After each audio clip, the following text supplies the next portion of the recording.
Supriyanto, saya tamatan SMK Yupentek 1 Tangerang, jurusan Mekanik Otomotif. Saat ini saya telah bekerja di PT Cipta Solusindo Indonesia sebagai engineering. Saya telah mengikuti pelatihan Mechanical Electrical Plumbing di PT Mino Karya Sejati. Terima kasih. Kembali kita di pelatihan engineering by PT Mino Karya Sejati. Saya akan menjelaskan bagaimana sistem kerja oli pada genset. Nah, pertama kita mau ganti oli dengan konsep seperti ini. Ini namanya manhole untuk oli kita mau kita ganti. Jadi konsepnya oli yang di dalam bak genset ya, itu kita sedot pakai selang, pakai pompa, dan untuk discharge-nya kita buang ke drum ya, drum untuk oli bekas ya, oli bekas. Nanti konsep pengisiannya pun sama, dari oli yang baru kita pompa lagi masuk ke bak drainnya ya. Nanti di sini ada levelingnya, nanti saya tunjukin untuk ngecek levelnya udah penuh apa tidak untuk penggantian oli baru ya. Nah, para engineering harus paham kenapa ada sistem oli. Oli itu untuk melumasi sistem mekanik yang bergerak ataupun melumasi ataupun kita sebut pendingin untuk dinding-dinding engine ya.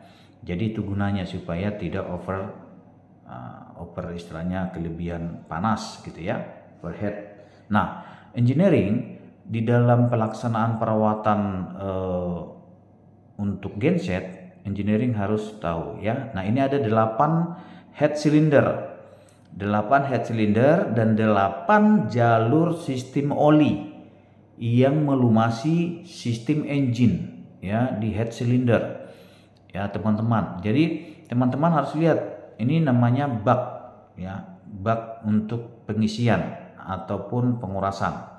Nah, di sini teman-teman harus bisa juga cara ngecek oli penuh apapun ataupun dia lemah gitu ya, rendah gitu ya.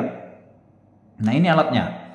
Ini kita tarik ya, kita lihat berapa ukuran oli kita. Apakah dia rendah, apakah tinggi. Kalau rendah harus diisi penuh lagi sampai dia full ya, supaya sistem pendinginan oli itu bekerja dengan baik pada engine ya. Nah, di dalam sistem oli genset saya sudah jelaskan secara detail itu bagaimana sistem kerjanya di video yang saya sebelumnya. Nah, di sini saat saya ada penggantian oli saya akan jelaskan kembali, yaitu dari bak oli ini akan diisap oleh pompa oli. Pompa oli berfungsi untuk mengisap dan mengirim oli ke sistem engine. Jadi pompa ini berfungsi bukan pakai elektrik tapi mekanik pergerakan dari as satu engine itu menggerakkan pompa daripada pompa oli. Ini pompanya. Nah, itu yang paling ujung itu pompa oli. Nah, pompa oli ini bekerja ngisap dari bak melewati filter oli ya, melewati filter oli supaya tersaring oli yang benar, yang baik untuk masuk ke sistem engine, rumah engine.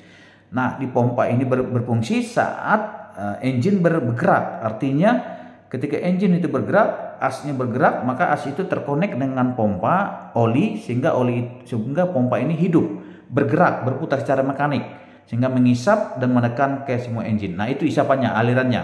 Ini tadi alirannya ke engine.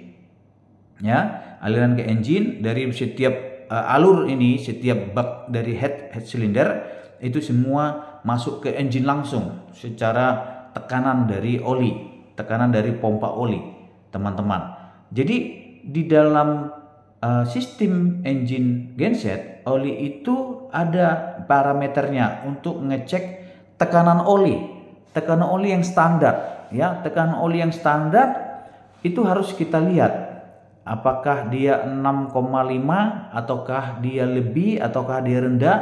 Paling tidak standar sekitar 6,5 ya untuk tekanan olinya. Nah, nanti saya tunjukin di mana sensor untuk ngecek tekanan oli, teman-teman. Tapi yang di sini saya menjelaskan di setiap head cylinder ada alur ke engine ya. Untuk ini namanya oli sudah kita ganti oli filter ya, filter oli udah ganti. Konsep mengganti filter oli itu mudah ya, kita buka aja dengan tangan, tapi kita siapkan ember supaya nanti saya jelaskan ada videonya ya bagaimana tekniknya untuk mengganti filter oli supaya bekerja dengan pekerjaan penggantian olinya dengan baik tanpa merusak. Ini namanya filter, ini namanya sensor.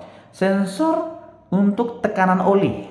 Ya, inilah sensor tekanan oli. Jadi sensor tekanan oli ini akan menentukan parameter tekanannya berapa yang kita akan tahu olinya bekerja standar apa tidak. Nah, selanjutnya saya akan jelaskan di sini bagaimana cara mengganti filter oli.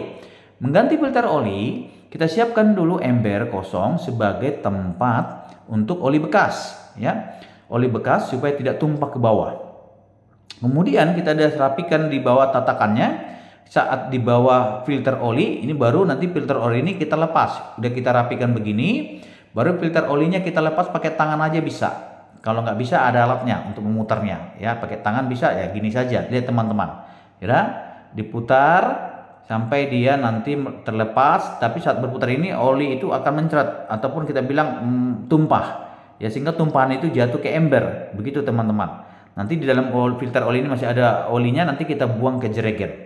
Ya, konsepnya seperti itu aja ya teman-teman, sehingga filter kita bisa kita ganti, filter olinya bisa kita ganti dengan filter yang baru. Nah, kalau udah oke ini udah habis dari filternya, olinya kita pisahkan ya. Kemudian kita tumpahkan lagi yang satu lagi ke dalam jerigen lagi. Ya, jadi dia termasuk jerigen oli bekas. Nanti kalau oli baru, filter oli baru tinggal pasang, teman-teman. Ya, tinggal pasang aja seperti tadi cara bagaimana dia melepas. Ya. Ini yang perlu teman-teman pahami. Olinya seperti apa? Ini olinya yang kita buat. Nih, merek Meditran ya. Kita beli ini drumnya. Jadi kita harus dari merek Pertamina. Oke. Demikian penjelasan saya tentang oli. Tetap sukses buat teman-teman. Semangat belajar. Skillmu akan membuat engkau berhasil apa tidak dalam pekerjaanmu supaya karirmu naik dan pendapatanmu pun naik. Sukses buat kita. Semuanya tetap semangat. Baik, PT Mino Karya Sejati akan tetap mensupport teman-teman semuanya. Terima kasih. Salam engineering.